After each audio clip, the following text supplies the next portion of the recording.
Ok, primero vamos a explicar cómo debemos configurar nuestra cámara para grabar nuestra toma.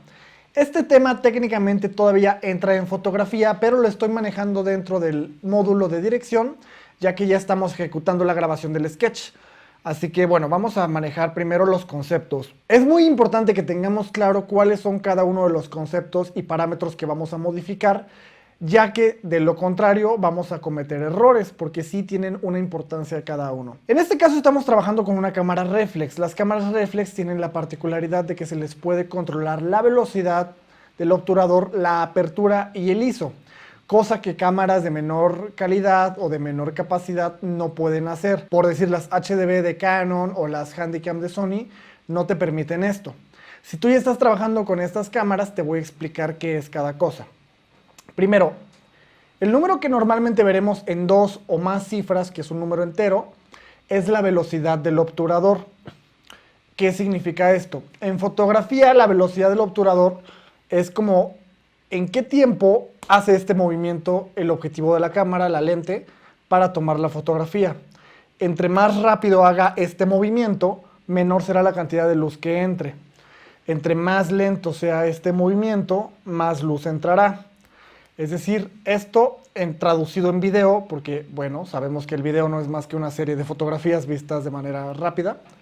Esto traducido en video nos dice qué tanta luz nos va a permitir entrar por la velocidad que esté trabajando nuestro sensor. Ya que tenemos claro qué es este concepto, nos vamos al siguiente. Ahorita les voy a explicar cómo debemos manipularlos. Primero vamos a explicar cada uno. El parámetro que tiene decimales se le llama apertura. ¿Qué es esto? Esto controla qué tan abierta va a estar nuestra lente, nuestro objetivo. Entre más abierto esté, más luz va a entrar. Entre más cerrado esté, menos luz va a entrar. Ahora, aquí hay una cuestión que hay que poner mucha atención. El numerito aparece en decimal. Para entenderlo rápido, entre más chico esté el número, más grande está la apertura. Entre más subamos el número, más estamos cerrándolo. Esto quiere decir que nos va a entrar menos luz. ¿De qué depende esto? No todas las cámaras te van a permitir la misma apertura y esto no depende de la cámara, depende de la lente, del objetivo. En este caso estamos trabajando con un 50 milímetros que nos permite un máximo de 1.4 en la apertura, lo cual es bastante realmente y es un muy buen lente. Cabe destacar que la apertura también nos va a servir para controlar la profundidad de campo. Esto ya se los había mencionado un poco antes. La profundidad de campo es qué tanto rango alcanza el lente a enfocar. Es decir, por decir, aquí tenemos a Mireia. Hola, Mireia. Hola. La tenemos enfocada. Digamos que nuestro rango en este momento lo tenemos configurado para que estemos concentrados en ella. Y si se fijan, desenfoca por completo todo lo que esté antes o después de ella. Si nosotros moviéramos esto, la apertura, la cerráramos más y moviéramos otros parámetros para aumentar la luz, veríamos que el desenfoque de los objetos es mínimo, o sea, es menor en comparación de como lo teníamos antes. Esta computadora que en la anterior configuración estaba muy desenfocada y la pared que estaba muy desenfocada, ahorita ya la tenemos un poco más enfocada porque la profundidad de campo aumentó gracias a que hemos cerrado la apertura. Ok, nuestro tercer parámetro es el ISO. Esto es la sensibilidad que nos permite la cámara. Esto sí depende mucho de la cámara. Ahora, lo recomendable es el ISO mantenerlo en lo menor posible. Si nosotros abusamos del ISO y lo aumentamos, nos va a empezar a generar granulado. ¿Por qué? Porque esto está forzando la sensibilidad que puede producir la cámara. El granulado son puntitos rojos y de colores que van a aparecer en las partes oscuras, en las partes poco iluminadas de la toma. Entonces tenemos que cuidar muchísimo el ISO. Ahora, ¿cómo debemos configurar esto para tener la iluminación que nosotros querramos? Porque muchas veces la gente que no sabe lo empieza a mover a lo loco y obtienen resultados extraños. De entrada vamos a modificar de aquí hacia acá, es decir, lo primero que tenemos que modificar es la velocidad del obturador. ¿Cómo vamos a definir el parámetro mínimo de esto? Recordemos que estamos en video, ¿ok? Todo lo que les estoy explicando es para video. Obviamente algunas cosas se aplican para fotografía exclusiva, pero de momento no nos interesa como aprender únicamente a tomar fotos. Primero tenemos que tener claro a cuántos cuadros por segundo estamos grabando nuestro video. ¿Qué son los cuadros por segundo? Como ya les dije y como todos sabemos, un video no es más que una serie de fotografías vistas de manera consecutiva.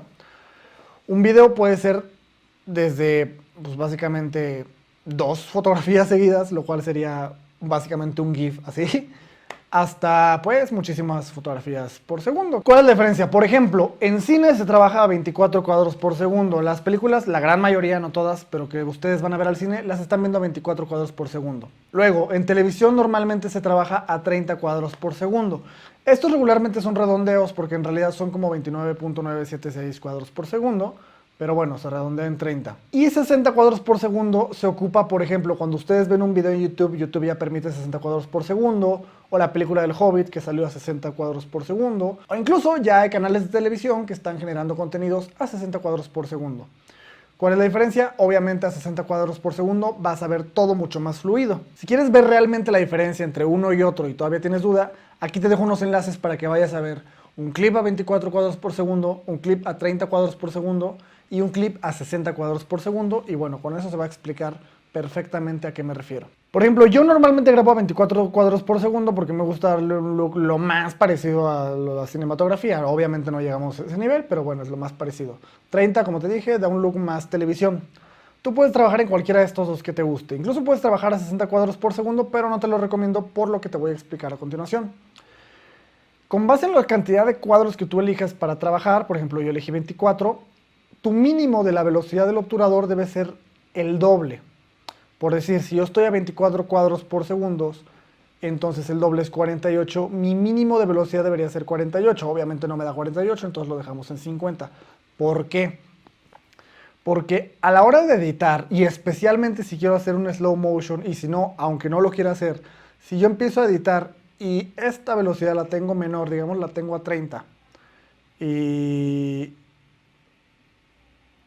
digamos la tengo a 30 y mis cuadros los tengo, digamos, a 30 o a 24, me va a empezar a generar unos fantasmas muy feos. Igual aquí no se alcanzan a apreciar, ya se ven en los archivos a la hora de editar, pero genera rastros. Empieza a causar un poco de error. ¿Por qué? Porque la velocidad está forzándose a la cantidad de cuadros que tiene que generar.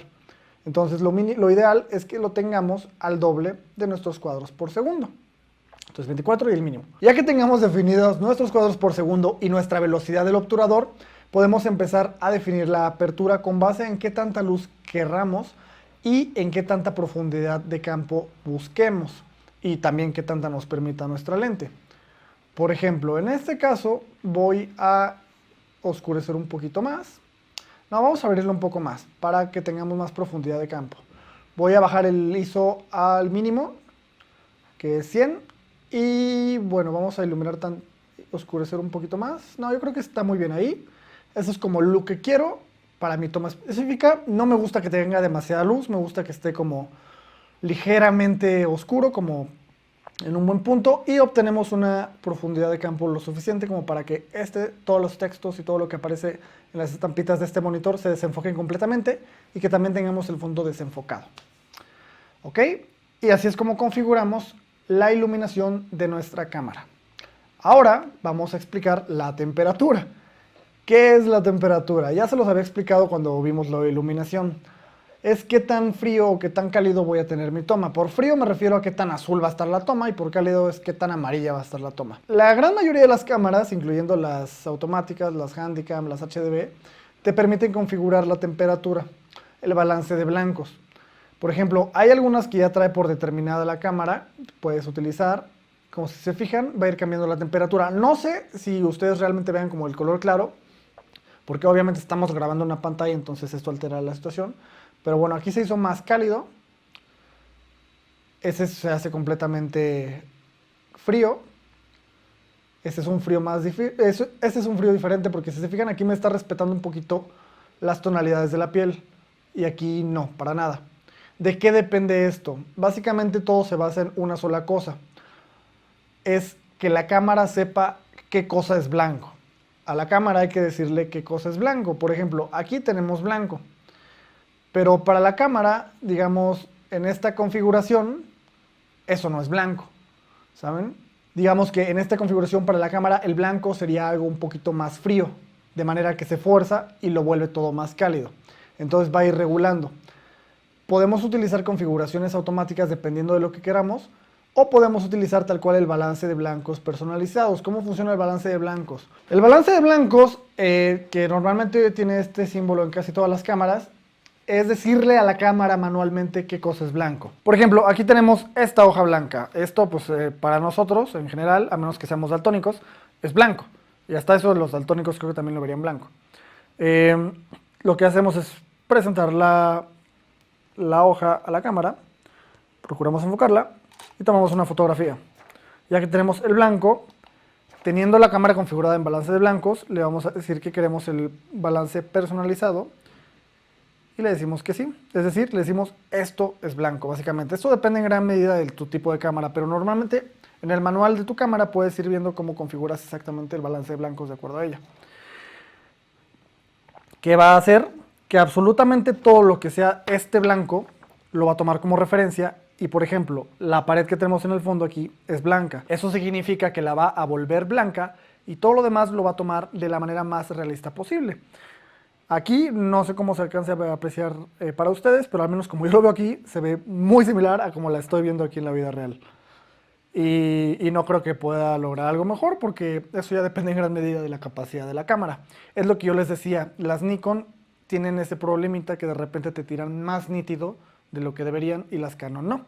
Por eso prefiero Canon. ¿Qué les sugiero? Lo que yo les sugiero para que puedan hacer una corrección de color adecuada, más profesional, y lo cual les voy a explicar más adelante en el módulo de postproducción, es que siempre procuren hacerlo manual o que encuentren la configuración automática que les dé el tono más parecido a la realidad o más neutro.